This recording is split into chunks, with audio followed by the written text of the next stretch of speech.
Thank you, Jen. Hi everyone, my name is Jordan Allen, and my goal here is to help you understand what groupthink is and provide examples of groupthink in action to help make that clear.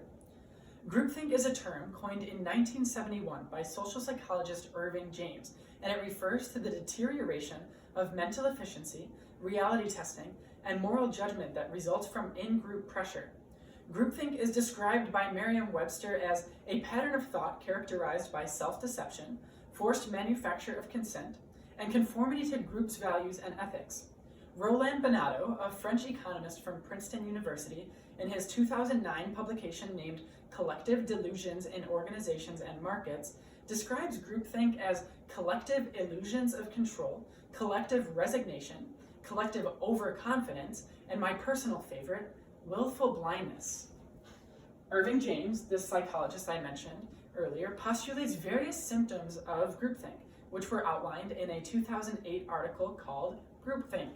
The first is invulnerability, and this describes when a person is overly confident and ready and willing to take risks that they might not normally take. An example or expression of this is when a person says to the group that they don't need to practice a game before they release it because they've released games before. The second is rationalization, and this describes when a person discounts or downplays warnings and makes excuses. An example is a team member, after being warned about something, saying to another team member that the person who gave the warning isn't skilled or qualified enough to understand. The third symptom is related to morality. People ignore the potential moral and ethical consequences. For example, if there's a chance of danger, one of the crew members might say, well, the risk is low, so we don't have to worry about it. The fourth symptom is characterized by stereotyping outsiders. For example, a team member could say that the people who oppose their ideas are not in a position to challenge those ideas. The fifth one, self-censorship, is arguably the most important. It explains the idea that people question if their own reservations are really valid and are unwilling to disagree with the group.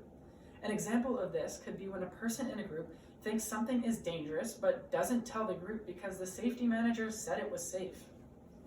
Pressure on dissent, the sixth symptom, happens when individual group members are pushed to agree with the majority of the group to prevent complication. An example of this is when every person on a team needs to approve of something, but one person is hesitating, so someone on the team says, just sign it so we can move on. The mistaken belief that everyone in the group agrees, just because nobody else is verbally expressing their disapproval. The eighth and last listed symptom of groupthink is known as mind guarding, and explains when members are shielded from opposition by, for example, leaving more people out of the discussion to limit oppositions or dissenting opinions of a group. Irving James described groupthink examples as policy-making fiascos, and as Ginny Whitehouse points out in her 2014 article entitled Midnight Rider, The Tragic Absence of Autonomy, this can have devastating consequences. She explains that actor Sarah Jones, pictured here, was killed on a movie set just because no one on the film team properly discussed the dangers of the scene before they were filming. Ginny Whitehouse believes that part of the reason this happened is because more individuals get involved in something, the ethical responsibilities for each individual get weaker and weaker. This results in accountability vanishing. The Challenger and Columbia Space Shuttle examples, the Bay of Pigs invasions are other examples, and as we will discuss more, the case of Jerry Sandusky, who sexually abused 10 boys before he was stopped.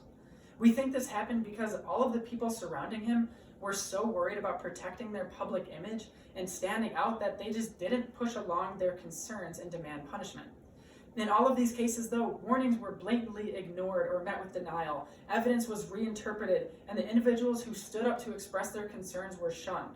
And these mistakes cost an incredible amount of money and many lives.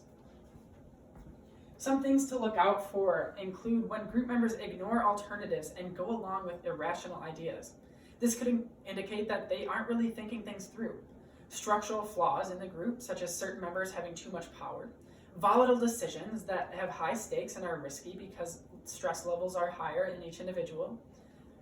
When a group team becomes cohesive, disagreement might be discouraged, and members can overestimate their competence. And when members have similar backgrounds, they're more vulnerable to groupthink because they're insulated from opinions outside of their background.